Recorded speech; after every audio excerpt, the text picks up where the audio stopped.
processes. Oh God, so I can show you a people few are of gonna those be... recipes and such. We'll be right back.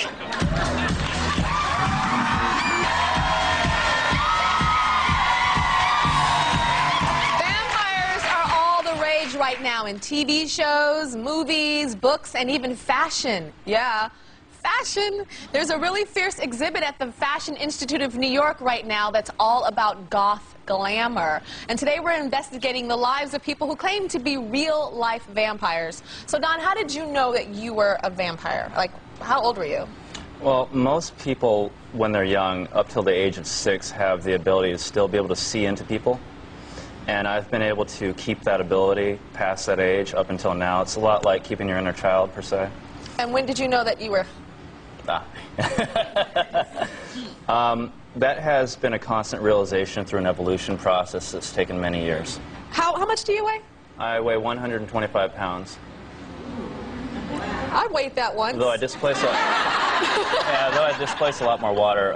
Usually if you put me up to someone else who's about 140 pounds, I'm about the same size. Okay, so you're 125 pounds. I hear that there are some tests that a vampire goes through to prove that they are a vampire. I know that you were tested by a medical doctor to find out why you crave blood. Correct. And why you have extreme abilities, because he's supposed to be able to like bench press a lot of stuff and do all kind of interesting things. Check this out. Dr. Mustafa begins with the traditional doctor-patient consultation. I'm told that you drink blood on occasion. Yes, I do. Tell me about it. My initial thought would be that maybe this person has a psychiatric disorder, but I don't think it's unreasonable to consider the possibility that there's an underlying medical condition. But I'd say... I don't think this is a passing fancy or a fad for him. He talked about the need to drink blood since childhood, and I really have to take him very seriously. He's looking for any abnormality that could suggest a medical reason why Don Henry ingests blood. For now, the blood drinker will have to give up his own blood, which he willingly does in the name of science. If for some reason there is a physical cause for my condition, I would love to know. But I would not trade who or what I am. Throughout history, patients have been called crazy because on the surface they're doing something uncommon, harmful, unusual, but when we dig deeper, we find that they have a true medical condition. So I think anytime a patient presents like this, the medical community needs to take them seriously. Perhaps science can't explain this one, but we're not quite done. No, we're not quite done. Okay, so you got the blood test. Correct. And he tested you, and what were the results? The results were inconclusive. And what does that mean? Meaning that I have the same type of blood pathogen level, things like that. Everything just came out pretty much inconclusive. They weren't able to come up with any results, per se. Any results at all? Correct. Were they strange results? Some things were, yes, higher glycemic levels, things like that. And what about, you have no body fat? Correct.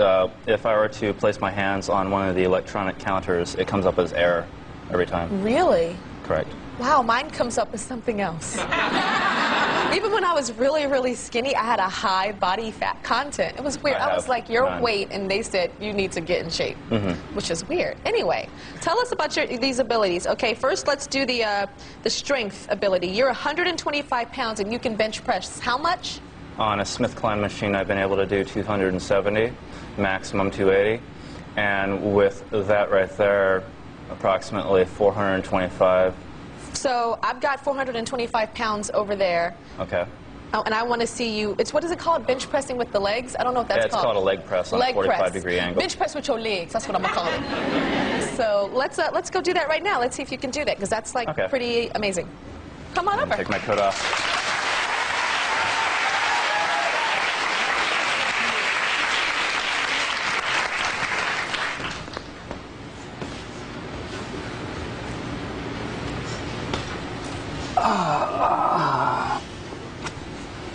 What was that breath? Was that getting ready for something? Just making bones. I feel like I'm getting old. Actually, I've got this thing behind me. I'm going to have to pull it out. Pack. Yeah, mic pack. There we go.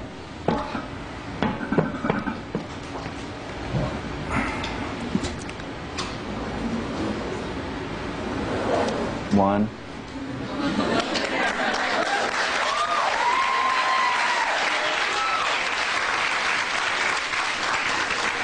Wow. You can go on forever, I'm sure. Okay, we got another test. I have one that I'm more interested in. Okay. It's the smell test. The smell test. Okay, come on over.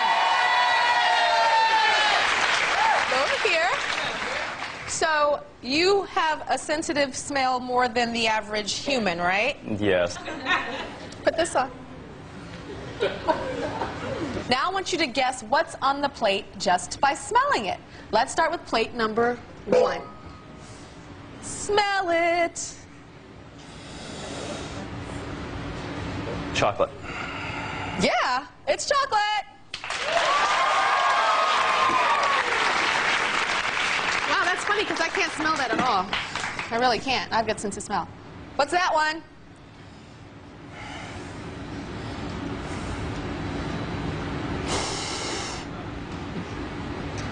Blood. Steak. Yeah. Wow. That was, isn't that funny, y'all, that he said blood first? He said blood. I thought he was going to say... Can you blame me? Okay, and last but not least, I don't even know what that is. I think I know.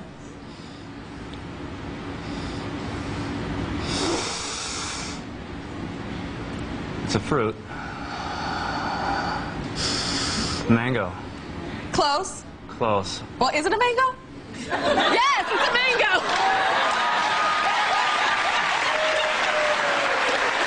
Thank you very much. Woo! I think it is really sad that Vampire Emperor Don knows that that's a mango with his eyes closed and blindfolded. And I'm like, is it a mango? I don't know. I thought it was a papaya. I have to ask you something about vampires and race. How come there's not more black vampires? There are. We got Wesley Snipes and Blade, and we have Count Chocula, but I don't know, is Count Chocula black? Or is that just the cereal? Tell me about the racial inequalities that I see in the vampire community. I think that you see racial, I guess to say, differences because of what Hollywood stereotypes it as. You know, usually you see the lighter skin cast upon a person and things like that, but I can tell you that I've got quite a few friends that are brothers, you know what I mean? That are brothers. Yeah. So that's what we call it. You know, we talk to each other like that. Oh, you mean vampire brothers that are brothers? Yeah. Oh, got it. We'll be right back.